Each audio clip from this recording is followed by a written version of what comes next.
Welcome to the Dividend Talk podcast, episode 131. Typical stocks for an all-weather portfolio.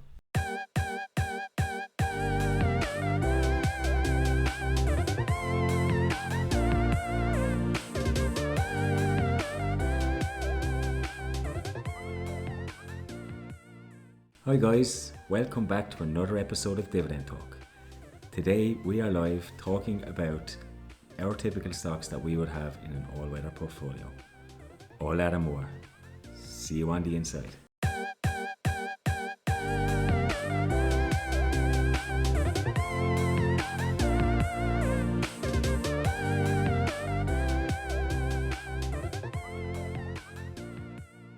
Hey European DJI. How are you, buddy? I'm really good, and it's so cool to meet you for the first time face to face. Actually, yeah. I mean, I was asking how you've been, but we've been together all day, so I kind of knew. yeah, a bit sleepy. I had to take the early flight. I had to wake up at 3:30, but I'm still holding strong, and it's always good in good company. So, yeah, and hey, we've got some questions, a lot around how your trip has been so far. So maybe we might just start jumping into some questions. Like Alexandros has asked, how's the weather? How's the weather in Ireland? Well, remarkably sunny today. There was a bit of strong wind in the beginning, I believe, but no, it's been sunny, not really rainy. But that's the weather here, right? I saw that they were making jokes on Facebook already, on the Dividend Talk Facebook group, that the weather in Ireland is more predictable than the stock market. And I guess that's right, but today it was sunny, so it was a green day from that point of view. Maybe tomorrow we have a red day if it's raining. It's supposed to rain tomorrow, but it's not predictable at all. Let me tell you, it could rain, it could be windy, it could be anything. But I'm enjoying it. If you're going to bring the sunshine, you should come over more often, because I actually enjoyed the weather today. It was quite nice. Yeah, we went also for a walk downtown, right? We maybe good for the listeners as well. We were talking a little bit about the strategy of the Dividend Talk podcast. We'll talk a bit, maybe a little bit more about that. So effectively, we spent a few hours in the pub, nice sitting with our laptops, a bit talking, brainstorming. I really, really, really enjoyed that. So far, the first day has been really, really fruitful for us, I would say. Yeah, and look, a lot of people are asking about first impressions, what's it like seeing each other personally. eDGI is a bit taller than I thought, but other than that, I think we've been face to face for nearly 3 years now, so there wasn't too many surprises. But you're also way taller than I thought, and we were talking about it. I think we have our camera set up at home, that the camera is higher than our heads, so we're always looking down on each other. Yeah. So my impression when I saw you, like, this guy is tall. But this is so weird. It's like what you have sometimes after COVID, that you're meeting your colleagues again in the office. Yeah. It's mad how from a PC or a computer you have a perception of how tall someone is, when in reality you have no idea. And maybe one other question is, what kind of beer are you drinking together?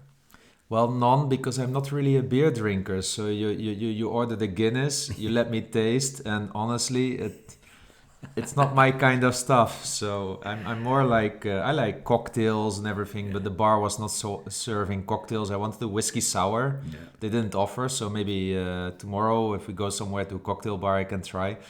But no, I'm not a beer consumer as such. Maybe Desperado from Heineken, but these are like juices with a flavor, right? And they call it beer, which is not beer. I think it's more beer for girls or for pussies, but I don't hope that anyone's listening from the other gender. Well, look, you did bring some vodka over from Poland. I think it's called Żubrówka from the Bison. Let's have a little cheers on here. Cheers.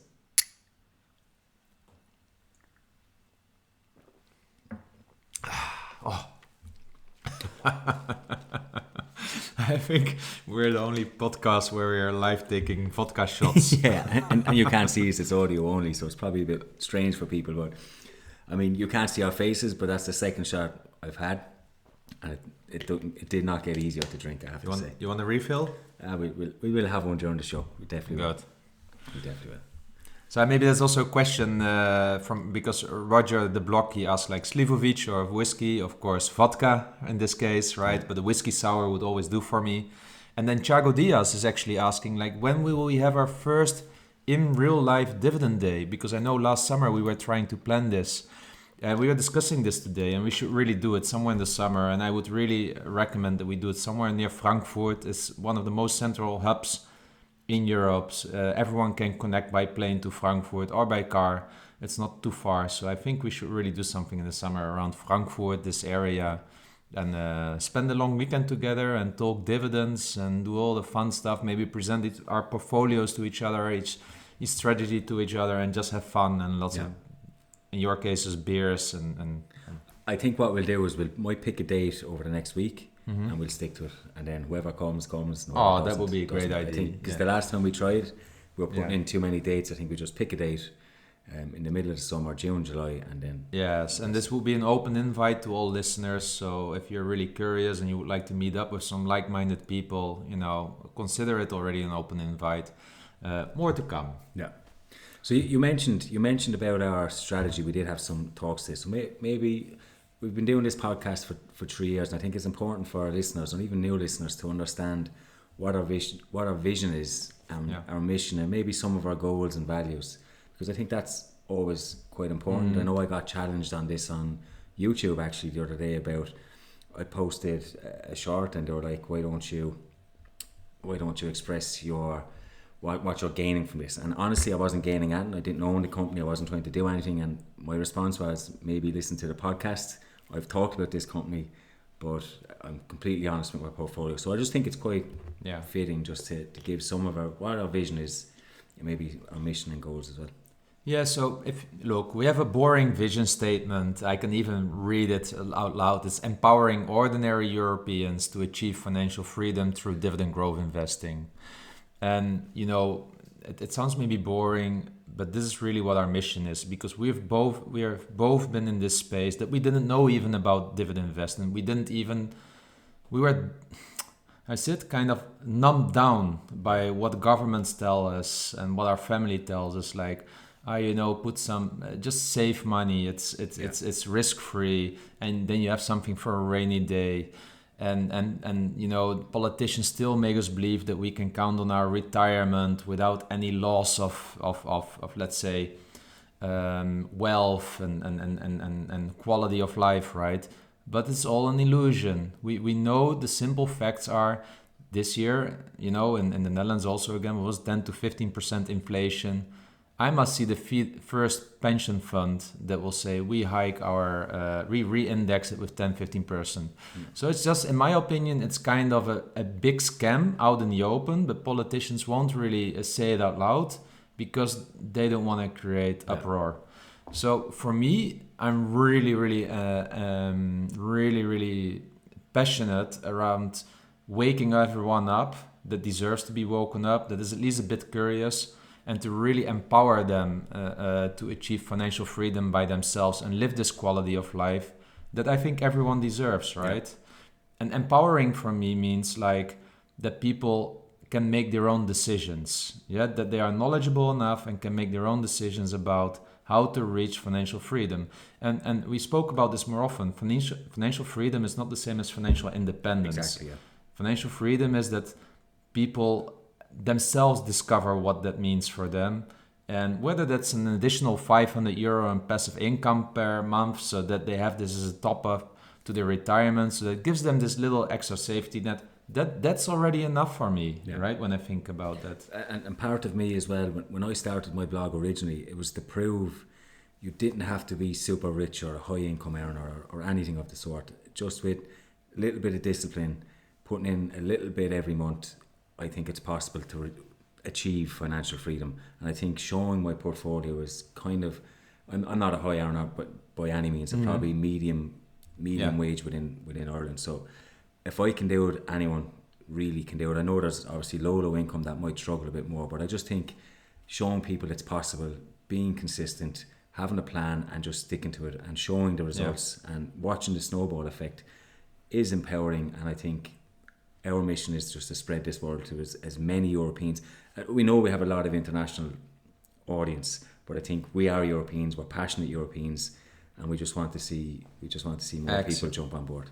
Exactly. And you know, then there are, and this is a vision, right, that we have, right, that everyone can discover this and can do it by himself. So our mission is therefore also to really to inspire really as many people as possible to seek this financial freedom, but also doing that by building and really maintaining a diversified dividend growth portfolio, while we are also promoting really long-term and sustainable wealth creation, right? Again, it sounds a bit maybe even corporate, but for us, this is really what it is about. So vision is like empowering people, but then our mission is really like showing this via our dividend growth portfolios, and really that we all the time remind people like it's not about speculation about what the share price will do one day or the next day. We don't know. Yeah, we really don't understand this stuff. Yeah. But long term, we know that high quality businesses that grow their earnings are most likely to grow their dividend income, specifically if they are clear in their commitments on their investor relation pages. And with that, it should grow our passive income. Yeah, so that's really our mission to enable that financial freedom really via dividend growth investing. So that's what we do. I mean, our values, I think anyone that listens, I hope, would already know, but we like to be as honest as we can. We give as much information about our portfolios, about our mistakes, about everything we do. We pretty much broadcast a lot of what we do. We'll try and educate as much as possible. We're no experts. We don't give financial advice, but we help as much as we can. We share our experiences, and lastly, we try to inspire with our own unique European flavour. So that's what Dividend Talk is about. And yeah, maybe it's also good to mention just that we don't have a profit anything or something like that. So all these podcasts that we have done, 130, we didn't earn any dime. Yeah, it is no ads, anything.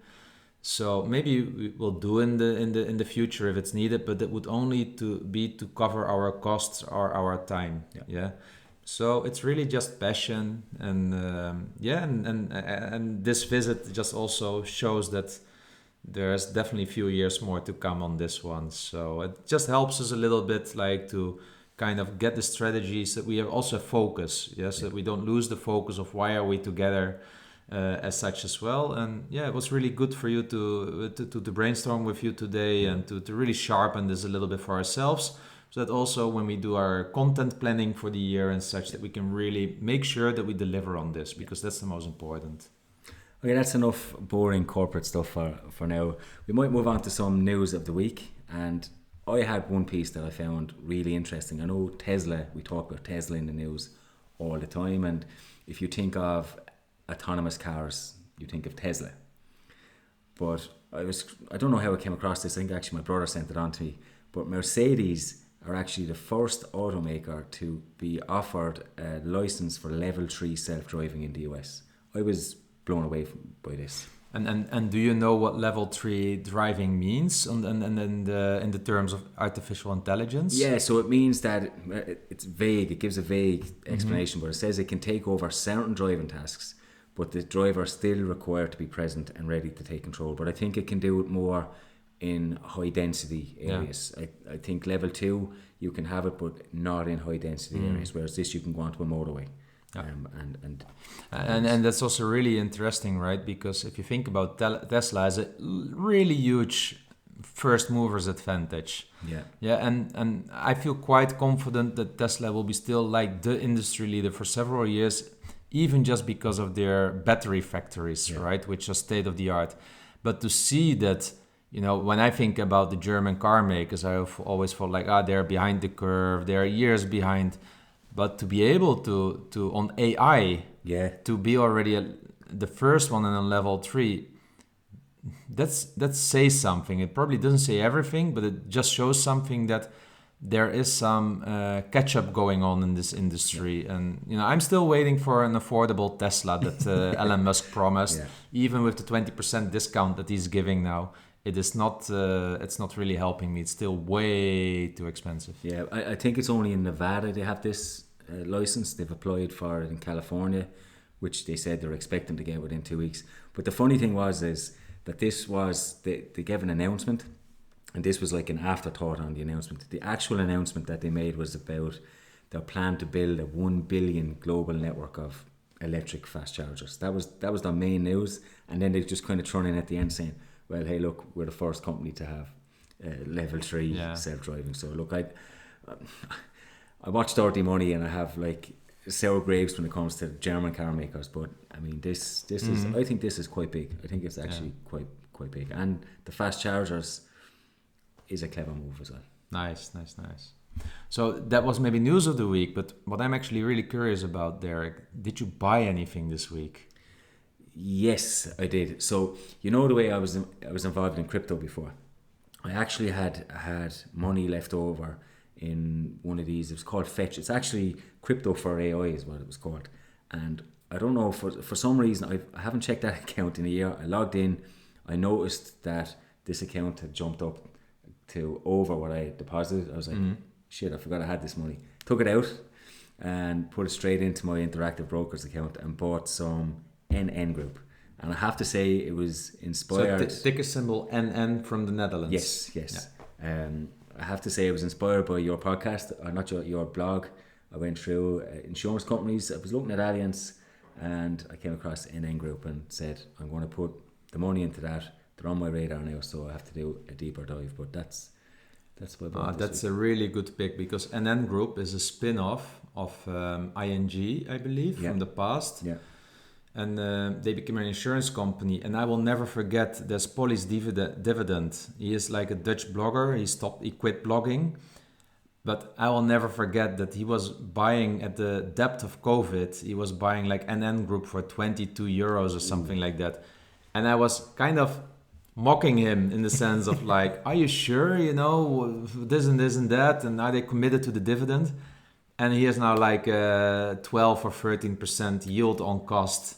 And he was just going, into this. And I kind of regret it. But like you, I think it dropped to 38 euro or something like that. So it is quite an attractive price if you look at NN Group now. Yeah. It was nice buy. I think that's what swayed me in terms of them or Allianz. It was, I think that I found them a little bit more attractive. So and they have like a 6.5% yield, 6% yield? 6% now.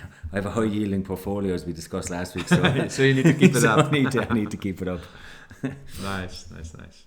Good pick. I didn't buy anything yet, by the way. I'm still dry.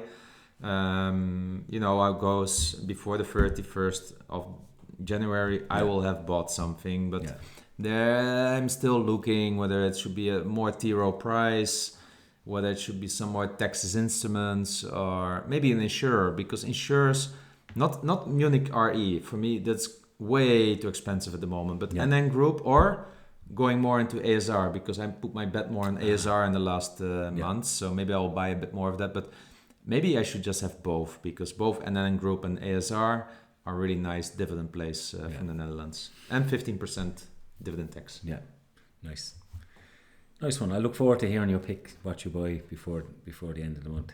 So this week we're talking about an all-weather portfolio, inspired of course by the questions we got from the Irish weather that's unpredictable. So we said, why not pick a portfolio based on an all-weather portfolio? Yeah, so when I think about all weather, right, it means it can rain, the sun can shine, it can storm, and the house should be safe. Yeah. So I can take the first one, and it's a funny one. The company is called Service Corporation International. The ticker symbol from Google is NYSE from the New York Stock Exchange, and then SCI. And this is a funny business because this is a company that is fully into the death care.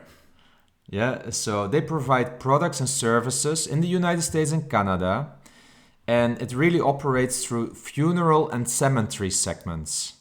So effectively, they provide funeral services. You can buy the casket there, even up to the flowers. Yeah. For me, if there's one all-weather business, is this one, because people will continue to die. Yes. And COVID has been an extremeless tailwind for them. It was a gift that kept on giving for them. Yeah, so this company is really well positioned. So they have like a 10-year consecutive dividend growth. They had to cut it early on in I think around 2005 or something like that. They had to cut it. But that was then. Now is now. They have at the moment they have a 25% free cash flow payout ratio. It was always around 50%, but again, due to COVID and such, many people died, so their business was really going up in the air. And they currently yield only 1.6%, so that's of course too little for me. But at a 25% payout ratio, not too bad, right? Yeah. There's a lot of room for growth. It's currently trading at a PE multiple of 17. Their 5-year annual average EPS growth was 20%, and their 5-year annual dividend growth rate was 11%. For me, this just shows that it's a really strong performing company. And honestly, if you're in the business of people dying, and with the boomers now being at this age that they are going to massively die everywhere, I've got Omega Healthcare, which is like the last mile for dead people, right? It's like you spend there a week and you're dead. So I've got that one with a high yielder. And now, Service Corporation International. So, I mean, if you believe that the boomers are all going to die in the next decade, I would really look at this, because still people want to bury people under the ground or cremate there. We're still not throwing them in the rivers. Yeah. So for me, and the 17 PE, if you're not too picky on the yield, honestly, just thinking common sense, right? Yeah. Now, there's one little red flag is their debt. Their debt is relatively high compared to its equity. They've been buying back shares a lot. But, so debt to equity of 1 point something. So that is higher than I like to see it. But on the other side, it's a stable business, predictable business kind of. So, but I think it's good also to say the risks to this company. But generally, I think if you think about the all weather, people will continue to die whether the sun shines or whether it rains. Yeah. And I think that's a fair pick. I can't actually believe there's a funeral home as a public traded company. You would imagine, I just know from Ireland, there's lots of them dotted around, but it's a no-brainer. We've got an aging population. I think that's no secret. So it's a good pick. It's a good pick. I went the other end of the spectrum. So I went with WD-40 as my first pick. Oh, you need that for a rusty casket. Exactly. I mean, who doesn't use this product? And particularly if it comes into recessions and people like to do stuff at home themselves. You don't want to pay the handyman down the road. What have you got in your product, in your cupboard? WD-40. You just give everything a spray. It gets rid of rust. It gets rid of everything. But look, I think they sell a couple of products, but this is an example of, I don't get it, because you can easily replicate this product, but you can't replicate the brand. If you're going to, it's a household name. Exactly. I mean, you would call it WD-40. Even if you bought a replica, you would still probably call it WD-40. So I think their moat is incredible. They got this product, they're in that market, and there's nobody going to penetrate that. On top of that, their dividend history looks pretty good. I mean, that chart is amazing. Their 10-year annual growth rate is 10.39%. That's pretty impressive for something that just degreases and clears rust. Because how do you call this in English? These are lubricants. Lubricants, right? yeah. So I think it's a fantastic company, a great moat. I mean, their financials look pretty good. I'm concerned about the free cash flow this year, 2022. I'm looking at it; it's negative. I don't know why I haven't looked into it, but in terms of the business, it looks really solid. The yield again is the only thing that would concern me. They have a low yield, and it's 32 PE ratio is probably a little bit much to buy. Yeah. But if you're not thinking about that, if you're thinking about putting something in your portfolio for 30 years, then you don't care about PE ratios. And it's funny that you say that, because this year I had to buy new oil for the bike chains. Yeah. What did I buy? WD-40. Why? Because it's a brand that I recognize. Yeah. I mean, I don't think I would buy any other brand for this. Yeah. It's amazing, right? Yeah. If you're able to establish this as a business, it means you're a household product. And this all-weather stock, I definitely agree. Yeah. Really nice pick. Really nice pick. So my next pick would actually be, and I know I spoke a lot about this one in the podcast, but it would be Koninklijke Ahold, because whether it's COVID that we've seen, whether it's a recession, whether it's just normal times, people tend to go always to the supermarket. We need our toilet paper, we need our cheese, we need our all whatever it is. They have 60% of their business in America. I believe they have a 5% market share, more than Target, with the Food Lion. For me, if you also think about the all-weather portfolio here, I think a supermarket chain should be in there. Yeah. Now, then you can choose between Walmart and then, for instance, Ahold. But as being a European patriot, I would always go for Ahold. I love the brand of Albert Heijn. That's one, of course, I know a lot. It's a little bit like more premium than Aldi and Lidl.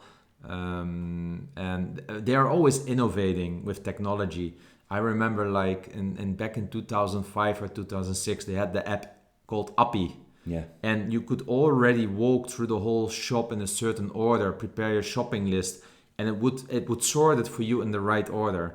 Today, I can still not do that in the supermarkets where I'm shopping. I'm now talking about 12 years ago, and it was such a cool concept because it's really convenient. The worst is where you lose time is if you go via your wife's created shopping list because it's never in order. Yeah, exactly. Because it comes in their brains in a total unlogical way. So then you get like, oh honey, I need the bread. Oh honey, I need fish. Oh honey, I need vegetables. And guess what? You go for the bread. It's the opposite side. You need to go for the fish to the other side, and you need to come back for the vegetables. Appy all fixed this. It was the perfect app for men that get a shopping list from their wives. Yeah. So this is, for me, in my mind, this is Ahold. This is how I remember Ahold and Albert Heijn. And then you have also the bol.com, Asset and Below. I think they have a bit of a mistake that they try to IPO it too late. Yeah, that's a pity. Yeah. But on the other hand, they can stick with it. There's no harm keeping Exactly. it.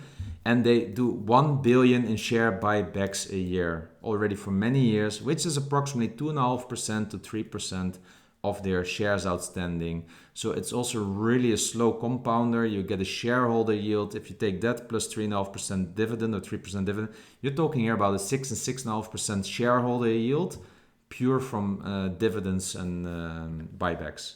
Yeah, it's a good pick, and it's European. Like, if I was in America, I'd probably pick someone like Procter and Gamble or something, because their products are definitely in their shelves. But as a European, we have to go with someone like Ahold. So, no, good pick. I was going to go consumer staples and think, because if I look around the household, I have Unilever products everywhere. But I spoke to you earlier about this. I'm a little bit unsure of Unilever. You know, they're in transition, and there's a whole lot going on. So I went more pharmaceutical. Again, I was juggling, would I pick Johnson & Johnson? But they're transitioning. We know they're going more biotech. So who's the next best? Roche Holdings. I know we spoke about these before. I write on Sure Dividend about these. They are a quality company. They're a Swiss company, which probably is the one thing that prevents me from investing in them. I would love to hold them. But they're in some cancer drugs. Cancer is unfortunately not going to go away completely. Mm-hmm. These guys are at the pinnacle of that. They have been for years. Also, on top of things like diabetes. Again, I don't ever see them going away. So I think Roche, as a company, they're family owned. We mentioned this before. We had a conversation. Who says this? Family owned businesses, only investors. But I think they're a quality company. Love what they do. Cancer, diabetes are two things I would love to eliminate completely. And that's my second pick.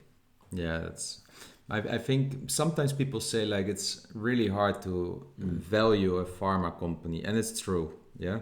Like if you go into the niche area of biotech, deep biotech, you need to understand the science. But if you think about companies like Roche, Novartis, Sanofi, AbbVie, these are mature companies with good pipeline, and you get ample opportunity to see declining pipelines, like with Gilead. Yes. Yeah, with after HIV, I believe it was, or hepatitis, one of those two.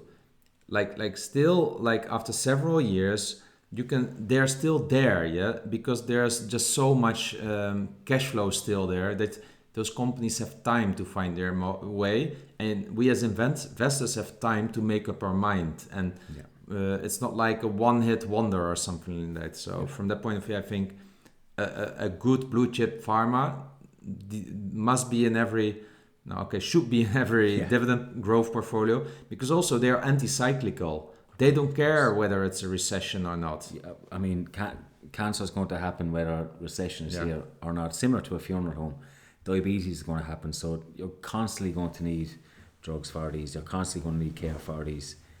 So that's why I would pick a company like this. So what you can see, right, in an all-weather portfolio, we also need all those kind of different ingredients, right? Because one time it's raining, other time it's sun, wind, so this is similar. So my next pick, guys, it has to be Microsoft. I mean, if you look at also what I really love about Microsoft is the diversification of their product portfolio. It's not just Windows anymore as we knew it from 10 years ago, right? For instance, 34% comes from server products and cloud services, which includes Azure, right? 22% comes from Office products, 12% comes from Windows, and then we have 8% from gaming. And then we can still go on LinkedIn. For instance, LinkedIn is, I believe, 7% of their revenue. LinkedIn, they bought it, what was it, for 16 billion? Yeah. It's now 16% of their revenue. And we are talking about Facebook and all these kinds of social media networks, right? But the real social media unicorn that has really delivered on its revenue and cash flow potential has been LinkedIn, and only after it came into Microsoft. So it also shows that Microsoft is kind of a holding company that can really grow businesses. Yeah. So I really hope that they also will be able to invest this 10 billion in OpenAI, because I see again a flywheel effect here. It requires more Azure services and all these kinds of things, right? So Satya Nadella is my hero of the decade, definitely. And this also the dividend growth, it's amazing, right? It's around 10%, I believe, on the 5-year annual growth. Of course, the yield is relatively low at the moment, but that's what you get with this one. I have the luck to have a really high yield on cost already. Yeah. But I don't see this company stopping in the next 10 years. The flywheel is so much spinning at the moment that it's hard to stop it. And even a recession, I think you mentioned to me today, you're not going to cut your office licenses in a recession. What are you going to do? Bring your whole production to a halt? Are you going to really kill all your cloud services? Maybe you start to negotiate more so that there comes price pressure. But what will you do if Microsoft says, okay, take it or leave it, otherwise we pull our contract and you need to migrate everything to IBM? Now, is that an alternative? It's not going to happen. I mean, this tech is everywhere, isn't it? It's exactly. It's in your home, it's in your business, it's everywhere. So it's not going away. And you mentioned LinkedIn, and I think it's quite remarkable what they've done. It's a social media platform, and you look at something like Twitter, which is arguably more popular. I don't know the exact numbers on both platforms, but we know Twitter is struggling to make money. Yeah, and was bought for 42 billion. But even before that, it was struggling to make money. They've tried and they failed. And then you look at the numbers that LinkedIn is bringing in, and I don't even when I'm on it, I don't recognize any ads or anything like that. So it's really clever what they do. It's really good what they've done with that, and it just shows that good management can make money out of these companies with a little bit of know-how and the right people in charge. So I think I would have had Microsoft in there personally myself. So I think that's it. And maybe what I would like to do, I would like to pick the question from Alexander already, right? He was on our podcast. Maarten. Yeah. And Maarten from Twitter, he asked me today, let me check, here it is. eDGI commented he wants more quality stocks. Did you ever consider whether your process of 10-year discounted cash flow with conservative exit multiples is one of the reasons you frequently find quality overvalued? Quality compounds safely for longer, and this shines in longer term analysis. And he's right here, I think. Yes. Right? I am on the conservative side. But for instance, for me, Microsoft is at the moment fairly valued. Yeah, I don't need more Microsoft, but it's already a large position in my portfolio. Also, the yield is not compensating me enough to drive it. If I wouldn't have any Microsoft today, I would probably consider it. And in the end, I'm still a dividend growth investor. Yeah. And if I look, for instance, my base case scenario is that over the next 5 years, I can see Microsoft still growing 15% of their cash flow annually, and afterwards 12%. If I then take a really conservative discount rate of 12.5%, it's more than my normal 10%, at a multiple of 18, it's fairly valued right now. So Maarten, while you're right? If we think about L'Oreal, Louis Vuitton, all these kinds of companies, you're right there. I am more on the conservative side.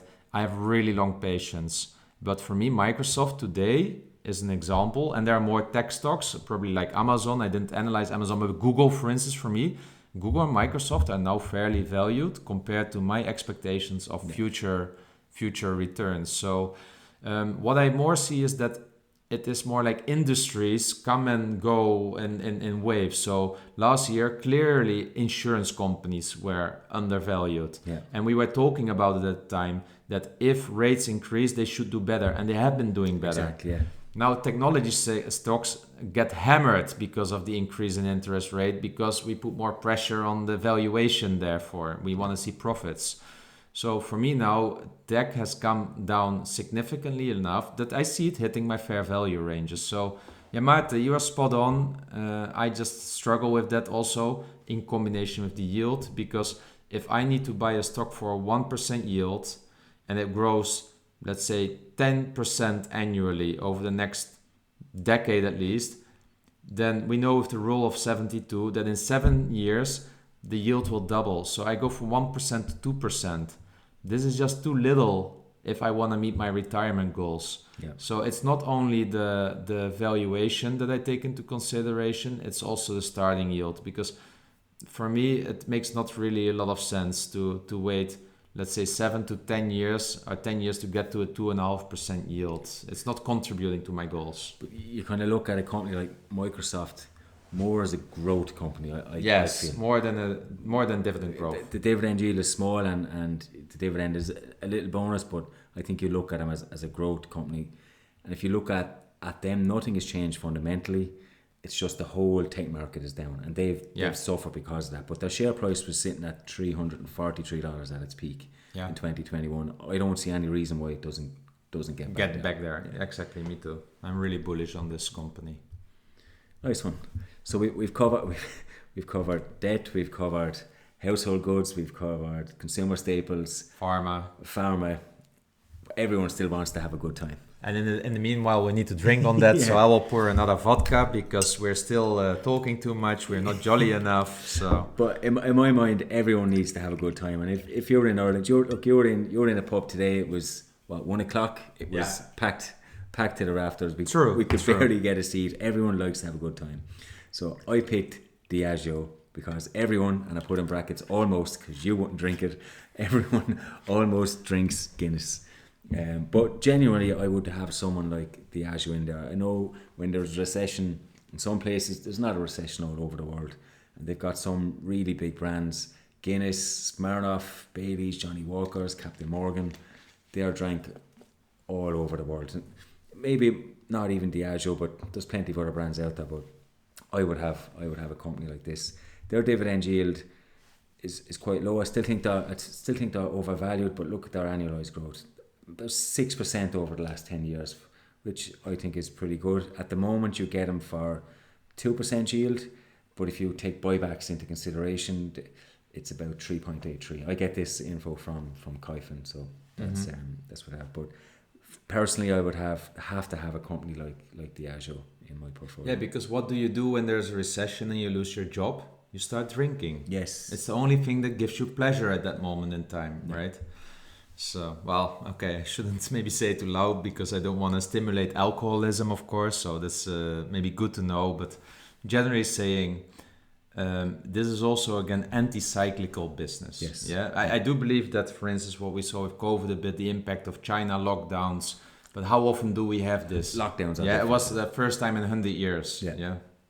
And even though people couldn't go to the pub, I know in Ireland, they probably drank more. They probably went out and bought more drink. I have in my cupboard there, I'll show you, I have a Guinness tap just to get these cans to make it feel like you're in a pub. Yeah. And these were selling. So, I mean, I think people are going to try and enjoy the best of every situation. I think a company like Diageo is definitely worth having. What is funny about our picks, it's almost a life journey. Yes. Yeah? We need Ahold for the food. We need WD-40 for our household tasks that we get assigned.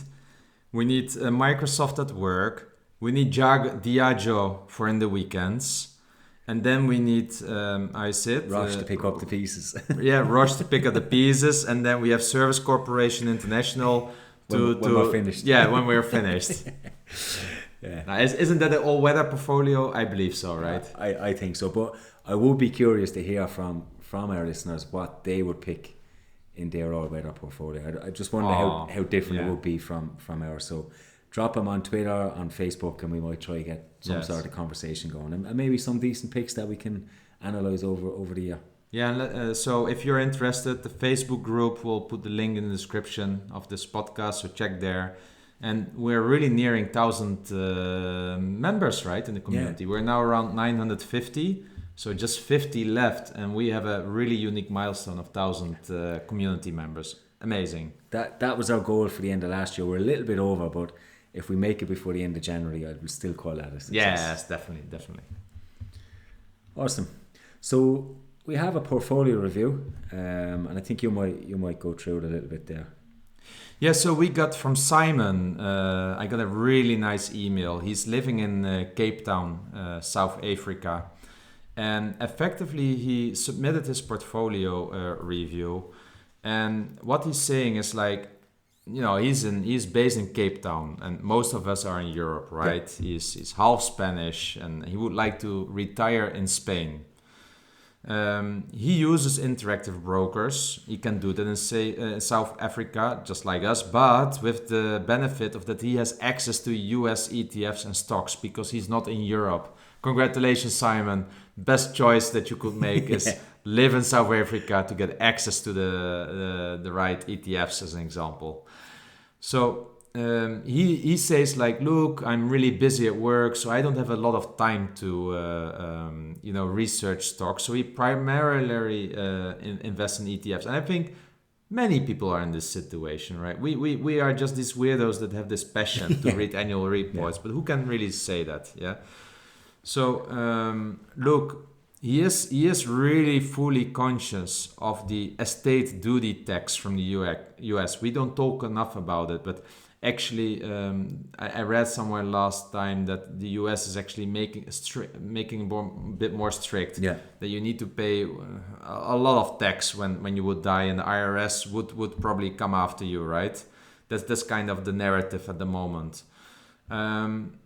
So, generally saying, based on this, he wants to limit it, I guess, a little bit.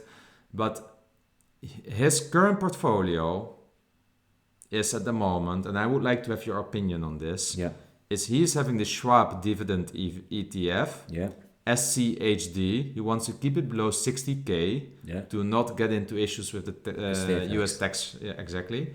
Then he is having the FUSD ticker. It's also a dividend growth ETF.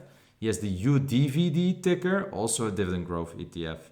And he has some very small positions in ticker symbol DIVO, ticker symbol GEPI, and then of course Realty Income, and the Vanguard dividend growth ETF, VIG. And effectively, of course, he wants to retire and everything. So the question is like, what is your reflection on his portfolio? I mean, I think sometimes people get caught up in, they listen to a podcast like us and we're picking stocks and they think maybe that's the thing to do. But you have to make investing work for your situation. I think that's exactly what you're doing. And if more people did that, we would probably be a little bit better off. I don't think personally you have to pick individual stocks all the time. We've said this before, ETFs will actually suit a lot more people, so kudos to him. I'm assuming that he's spread it out between different ETFs not to hit over 60,000 per shares. I'm wondering, is that estate tax 60% total? I mean, do you have to spread it between all three? Can you just put it all into SCHD, or I don't know? I think FUSD is more of a high income one, is it? I think, but look, I think the strategy works. I think it's good. I would probably do it myself if we could. If we're all living in South Africa, we might probably invest in ETFs over shares. He does have, I don't know some of these ticker's DIVO. I don't know what that is, but I know ticker JEPI is that covered call Yeah, I will get rid of it. ETF. Look, lots of people rant and rave about it. I don't know enough about it. He does have realty income, which is a REIT. Yeah, and actually, VIG from Vanguard is the godfather of all dividend growth ETFs. Exactly. I think Schwab is being used. It's really in a hype at the moment because it has kind of a 3% yield and dividend growth, right? Yes. And the VIG has like really low starting yields. So that's why SCHD is so popular.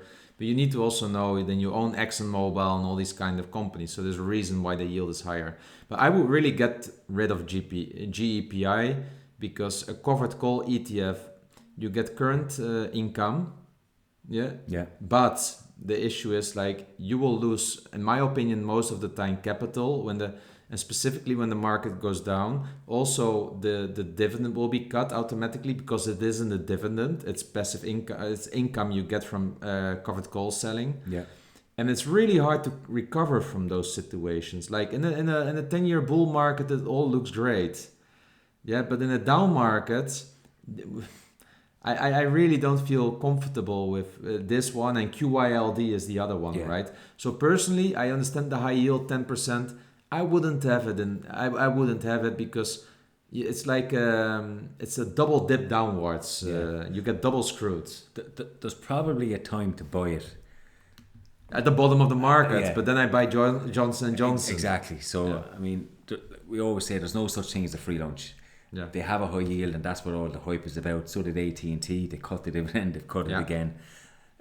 So there's no such thing as a free lunch. So maybe I would agree. I don't understand enough about that particular ETF. Maybe you understand it more, but I think our strategy is good. I also like that he's investing more aggressively in ticker FUSD and UDVD, and then reinvesting those dividends into the Schwab one because you can buy them at fractional shares. So I think you're not giving yourself enough credit. It might look boring, but it works, and I think this is... His path to wealth is already there. Yeah. It's now a question of discipline, consistency, not getting distracted. Yeah. I would probably even recommend to not listen to the Dividend Talk podcast any further. No, because you will get all kinds of stock tickers passing by, and it might just distract you. Yeah. So unless you have Simon, you have the willpower to ignore all of us, then continue listening. But otherwise, stop listening to us, turn all this noise off, and get another hobby, and just invest in these ETFs and monthly automate everything, and don't listen anymore to stock market commentary. I'm jealous though. I am jealous you can invest in these instruments. My wife, we've set up a portfolio for her where she's just investing in ETFs but European style, and I only wish she could have any of these three tickers. So I mean, yes. So we're jealous. I think that's what you can take away from this. We're jealous you can invest in these types of companies. Good. Thank you, Simon, so much. And it was really nice that you sent one time a portfolio with only ETFs. Yeah, so that was quite unique for us and also really nice to see. So also to other listeners, don't be shy with your portfolios. Don't think for us what we will think about it.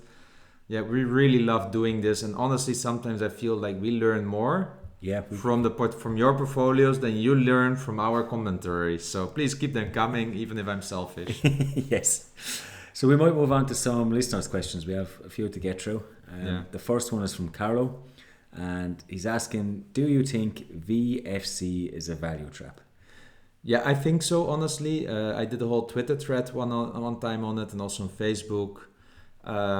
I think they have too much brand risk at the moment.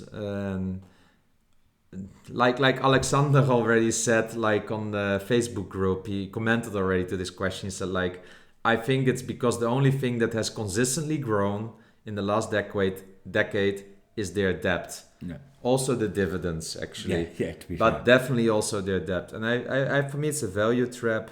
I find the dividend not safe. We were talking today, actually.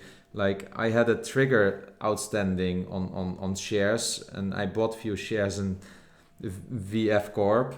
Not because I wanted to, but you know how it happens, right? They end up on my watch list. I put like a purchase order. and then I do my analysis.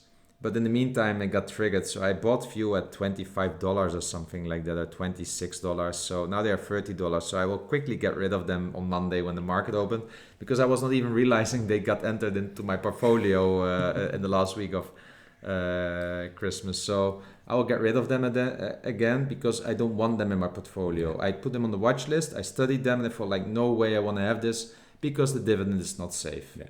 I mean, they do have a certain amount of brand power, and you saw that today, particularly in Ireland. There was a lot of people, including myself. I was wearing North Face, but a lot of people were wearing. I think Irish Born Investor mentioned that recently, particularly in Ireland. You see Vans and that, but we know those brands are not selling as well as they should.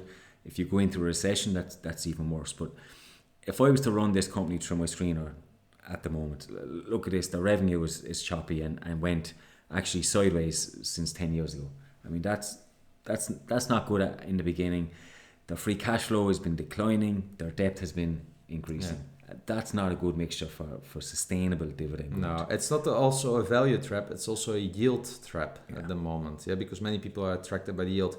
And what is also the case here, like a good brand doesn't make it a good business, and a good business doesn't make it a good stock. Like also the way around, a good stock isn't necessarily always a good business. Yeah.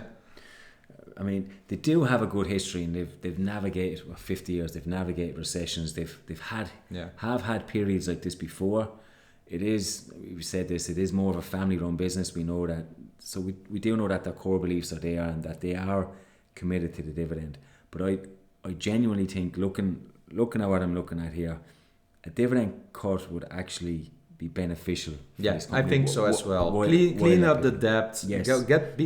For me, such companies should be actually debt-free. Yes. Because then you can weather recessions, you can leverage up a little bit. Somehow the oil companies do this, right? Yeah. They know that they need the balance sheet in the bad times, and VF Corp has not been doing that. And they could probably, and to be fair, one thing they are good at is spinning off businesses that are underperforming and going after the growth, and they've shown a history in that. They probably need to do that again. It's probably not the right market conditions to do that, which is probably what's hampering them. But I would expect a dividend cut. I would keep monitoring them, and if they start spinning off companies or reducing that debt load and focusing really on the high growth areas, then I think there might be an opportunity. Yeah. But I think similar to what I said to Coca-Cola 3 years ago, you could wait 2 years. I think you could definitely wait 2 years here. There will be I can't see them drop maybe around the $20 mark. But I think at that moment you'll have a better understanding of how they're going to progress. So I personally think it's a value trap. I think their cash flow is awful. I think their balance sheet is awful. But there's definitely a history of improvement. So I would add them to my watch list maybe in 2 years' time. Yeah, that's right. I think after your conversation we need another vodka shot. Yes, we do. Because it's time. Cheers. Cheers.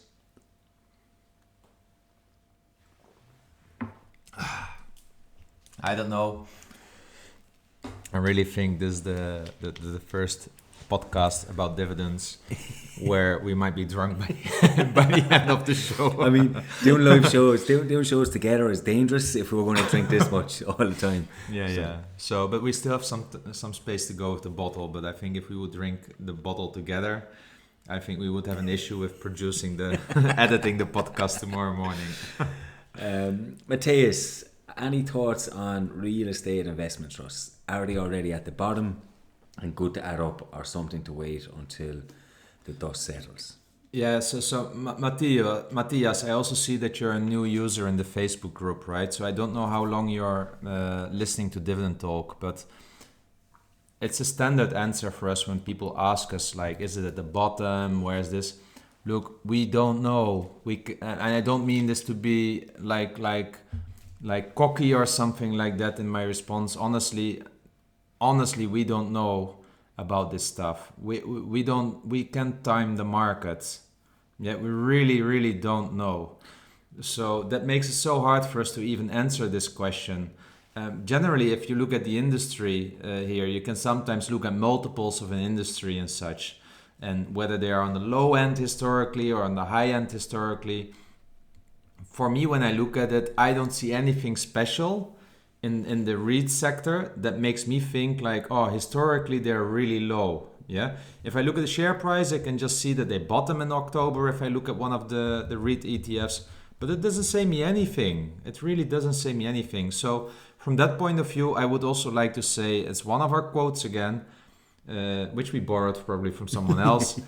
It's not the stock market, it's a market of stocks. So if you're just interested in one of the REITs and you think that this REIT will be doing better from where it is today 10 years from now, you think it will grow, let's say with 50% over time, you see the market space for them, and you feel that, like, for instance, a multiple of 20 times FFO is therefore still reasonable, you could probably buy this stock, right? Yeah. You might not get a great price appreciation, but if the dividend is well, do it. If it's a 30 PE, 30 FFO, I would probably not touch it. Yeah. If it's a 10, maybe better, yeah? But this also, again, is like, look at it from an individual stock point of view and do a little bit of research on the profitability and the future growth prospects. Yeah. And that will tell you whether the dividend has growth potential. But you also have to look at real estate investment source. It's a unique market. It's quite complex. American, US, European, completely different.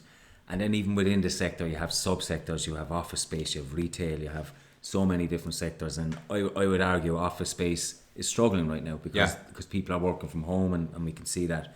But maybe realty income, we had Defama, we had Matthias on. The dynamics are different, and it's actually primed for that. Yeah. We also know historically REITs do quite well. Well, real estate will do quite well in high interest rates and stuff. Yeah. So you would imagine it is actually the time to buy them was probably last year, and maybe some of them are overvalued. I'm not an expert in that, but there's always value out there in the market. There's a reason why there is. There may be some struggling, and conditions will change. For me, I would echo what eDGI said. Find a good company at a relatively attractive price based on what you think of the market, and stick to that. But I don't think you can go too far on with realty income, honestly. Yeah, no. I think if I was going to pick one, I would pick them. I'm also interested in VICI properties. I've mentioned casino play. I think Vegas. I think that has huge potential. There's a question on Blackstone later, but I know VICI have bought the Vegas hotels off Blackstone, and I think they own all that area there. Nice. I think that's a decent play as well. Imagine being a landlord of just Las Vegas. Yes, say like, look at this motherfuckers. All these casinos are mine. Yeah, let's party. Like have a hangover. The movie. Yeah. Then Dionysus, you ask us get a bit tipsy before the show. We're doing it in the show. We are doing it in the show. Then Bradley is asking, like, what is your highest yielding stock? Yeah, it's interesting. It's Altria, 8.26%. So the cigarette play, Altria. Yeah. But Altria is a bit of a risky stock for me, I would say, to own, because they lost this battle with British American Tobacco about the IQOS vaping device. They sold the license, the rights to Philip Morris as well, to be able to sell it from 2024. They bought Jules, right? Yeah. So it's not. I guess it's not a buy recommendation, right? Yeah. So for me, it's Omega Healthcare. It's neither a buy recommendation. They are struggling with their operators. But they are already struggling for 3 years since COVID. So management is dealing with it excellent. Dividend has not been growing over the last 2-3 years. I have it as a high yield play, purely like that, and I have already like a 50% return on investment or something like that on the capital deployed. I would not recommend generally investing in such high yield stocks if you are afraid of capital loss. I would not do it. It's for me more like an exception in my portfolio. Yeah, I mean, there's a reason why they're so high yield. You mentioned Altria. There's a reason why they're 8.6%.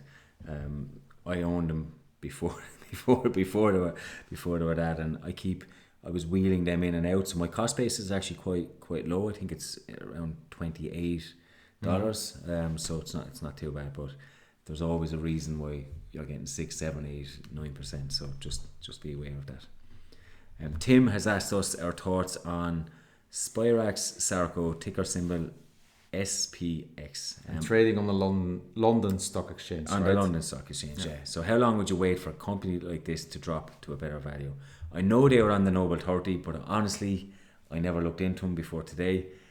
I mean, their financials look incredible, but then I started looking at their products, and they use peristaltic pumps. We use them on quite a regular basis in my industry, and Watson Marlowe is actually the brand that we use. We've tried other brands and they've been awful.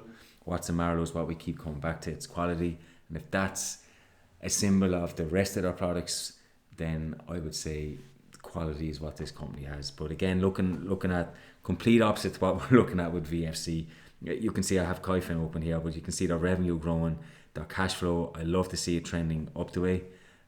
Free cash flow per share, dividend per share, and their debt level did increase back in 2017. Presumably, they bought something some company to build up their brand. I don't know, but on the face of it, looking at their financials, it's definitely worth a deeper dive. Their yield is a little bit low, and their forward PE is a little bit high. So I would agree, yes, they would need to drop in price before I get interested in them. But if I was to go from experience and quality, which is what I've done with Schneider recently, I would put these guys up there, because I mean, I think that's important for any company that you're working in. We go back to them. We've tried cheaper alternatives. If it's never worked, quality, customer service, they've been top notch. Super. Glad that they are a Noble 30 member. Yes, and now they're going on my whiteboard upstairs, because I think after it needs to be there. It needs to be there. Yeah, I need to wait for them to drop in price. Hey, then Mark Orosi from Facebook is asking, he just came across Alexandria Real Estate Equities, ticker symbol ARE, that might be worth checking out. They focus on creating collaborative spaces for life sciences and technology. They seem to really focus on one field, similarly to Digital Realty Trust, DLR. Their top tenants include Bristol Myers, Moderna, Sanofi, Novartis. What do you think about that? Do you know anything about them? I don't really, but it's definitely a good concept to me. And what I'm interested in is Sanofi actually is an Irish phrase, a stone throw away from my house. So we might actually take a walk tomorrow, but it's around the corner. I'm wondering, do they own that building? But I think that's quite smart. We know these tenants, they're not going anywhere anytime soon, are they? Yeah, true. But I think as it, on the face of it, it maybe looks like a business model, but I'd have to look a little bit deeper to give a proper opinion on it. DLR, you've spoke about before. You're a fan, but again, no, I'm not a fan. I'm not a fan, and no, initially they were on my watch list because I love the cloud business and that they're providing all the data centers. But what I'm seeing is limited FE funds from operations growth, and what I'm also seeing there with is actually that they don't have pricing power. I mean, the pricing power seems to be with Facebook, Google, Amazon, and such. So they're just squeezing Digital Realty Trust out. That's the feeling I get when looking at their numbers. So this could be the same. Then, if you think about it, it's a similar situation. You have some big names, big companies there, and they could probably squeeze them and saying, "Well, we'll move on." Exactly. So that's what I see with Digital Realty Trust. I've got just like 4 shares or 6 shares in this company. I will not invest further. Of course, if Digital Realty Trust goes to a 20% margin of safety, that's a different conversation. But generally, I don't see it as a high quality business. And that's a question then also about this one. Hey, but then Miłosz Markovic is asking us, what is your take on Blackstone at these prices? I think I spoke about them 2 or 3 weeks ago, and they were at $75. I was hoping they were going to drop to 50. Honestly, I would load up the truck if they're at 50. I still like this company under $100. They were in the news negatively, I know, around their mortgages and in their private business. They've sold, as I mentioned with Vici, they've sold off the real estate. So they're starting to sell off that real estate portfolio now at elevated levels, and they're starting to deploy that capital elsewhere. So I think under 100 they are worth dipping into. I would just prefer to see them probably closer to $50 at the moment. But I think it's a great alternative to BlackRock, cheaper, as I said. And yes, I'm buying them in drips and drabs. Nice. And then Łukasz Wobach is asking, what's your long-term view on the semiconductor space? For instance, is there any key stock that you think about? And do you have any particular opinion about Bezi NV from the Netherlands? So semiconductor space, it's depressed at the moment. Was it 2 years ago? It was the in thing. But look at Moore's law. Semiconductors are not going anywhere. We're going to need them. They're more and more prevalent all the time. Personally, risks and rewards, I think it's a good time to start buying them. They're a little bit depressed, I think, as China. I think China's key here, isn't it? As that starts opening up, everything will start coming back into balance a little bit. I do like Taiwan Semiconductors. I like Intel. I think Intel are probably it's a value play. I think it's the one for me. You might be more aggressive and go with someone like Nvidia. But I think it's a great sector to get involved in. It's not in vogue anymore. There's a little bit more value there. I think it's. But if you think about secular growth trends like artificial intelligence and such, right? Electric we're cars. we're just at the beginning. So the digitalization of everything and high needs for high computing power, it's will only be more. So, and yes, never ever something grows in a straight line in the stock market. Of course. And I think we were talking about quotes earlier, Warren Buffett quotes, and we said buy when there's blood on the streets. And sometimes you don't know what that means. Is it a value trap? Is it not a value trap? But if you look at semiconductors, it can't be a value trap because we need these components. Exactly. We need these components. So I think buy when there's blood on the streets applies to someone like Intel, someone like Taiwan Semiconductors, to this type of industry at the moment. Good also, greetings from Wicklow. Wicklow's 2 hours drive. If you want to come down to Waterford, come on down. Nice one. I also didn't give a view on Bessie NV, maybe, Well, Bessie NV, I mean, it is really a strong company. I will keep it really short, Łukasz. I am personally not investing in it because I'm not clear about management's commitment to the dividend. And so far in the past, they had a choppy dividend growth.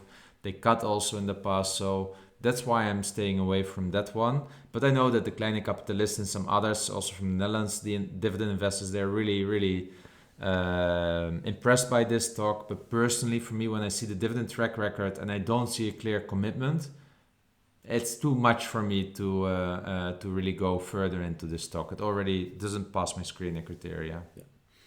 And Gordon has said, enjoy our time together, have a pint. What is your take on ticker symbol UVV? Yeah, so this Universal Corporation, right, for all the listeners, it's effectively, look, we did just a quick analysis, right? Yes. But it seems to be a company that is producing tobacco. Harvesting the tobacco plants, and then their customers are actually, from what I understand, disclosure here, I'm not 100% sure if this is correct, to Altria, Philip Morris, and British American Tobacco. So when you think about that, it's actually quite a nice bet looking at, okay, if you don't trust Philip Morris or Altria, who will win the game? And you still believe that, tobacco plants and not vaping, but just real tobacco is there to stay still enough, that there's still enough puff in this one. I think it's actually, a jack of all trades. So you can just buy that one instead of one of the tobacco stocks at the end of the supply chain. Yeah, like you mentioned Altria earlier, ticker symbol MO, having a pretty rough time at the moment, losing a lot of business, a lot of companies, and then you have someone that's there providing them and providing the competitors. On the face of it, it does look like a decent idea, right? But then I look at Altria's, so I look at my screener. I have this Dividend Talk screener that I use on Kaifin, okay? And I look at revenue and it's growing. I look at free cash flow. You can see that it's definitely not dropping. It's growing and then stayed steady. And their dividend per share is growing. So it looks relatively okay. I wouldn't say it's perfect, but I mean, you wouldn't say that looks too bad. And then you look at Universal Corporation and then you see, okay, revenue, choppy. Free cash flow, negative, choppy. Dividends, it was growing slowly and then a huge spike. And debt also growing. So I think from a financial perspective, it looks worse than Altria, even though from a business model, without knowing anything else around it, I think it sounds great. So for me, I'd have to look into it a little bit more, but based on my screener, I probably won't even pass that. So Gordon, ignore what I said. But I would agree because it sounds good. The business model sounds good, but maybe they just can't translate that into making money. And here's a second question there, like, Do you feel ever tired of the responsibility of continuously picking the right stock and finding the right price? For instance, what about what we just heard from Simon today, just picking ETFs? I mean, it's so funny how we get questions and stuff and they all interlink without even meaning it. And I literally said those words. I do feel jealous of being able to do that. But do I ever feel tired of responsibility? I don't think of it as a responsibility. As we said, it's a passion and we enjoy doing this. We might get a couple wrong, we'll get a couple right, but I think long term, this is a strategy that works. You buy growing, you buy businesses at decent value with growing dividends, and I think it's proven to work. And we can see that we've got lots of stories like I can't mention names. We both speak to this person who travels around Europe and in the US and is living off income. I just think it's inspiring that people have done it. It's working. We know it works. So yeah, I don't see a responsibility there. And this is, by the way, shout out to Chuck from Facebook group. Chuck, yes. We forgot to say that in the beginning, but Chuck, congratulations. You're one of the first Facebook members that mentioned explicitly, like 1 January 2023, you became financially independent. Yeah. I mean, congratulations, my friend. This is really, really, really awesome. And thank you for sharing that. You're really a big inspiration to us. Also, thank you always for the engagement on Facebook and such. But wow, congratulations. What a milestone. Yeah, I mean, we both read that today and I was like, that's absolutely awesome. And we get inspiration off the community. And I think seeing someone retired, what I thought was funny was he was self-employed. He terminated himself. He terminated himself. Yeah. But I mean, huge congratulations. That's what we're striving to. So, congratulations. Last question actually of the day is from Senor Developer. He loves Texas Instruments, ticker symbol TXN, but their net income margin has gone from 25% in 2017 to 44% current. It looks like a cyclical company at the very peak, and as such, margins could come back down. What's your thoughts? Yeah, he's right. It could come down. That's the risk of investing, I said, and that would have an impact on free cash flow. Yes, that's very important to mention. I think that the company is currently valued if you consider the current margins. If you think that the margins will go down, there might be better prices in the future. There was a time that Texas Instruments before, let's say 4 or 5 years ago, was trading at 3 or 4% yield, let's say 4% yield. So,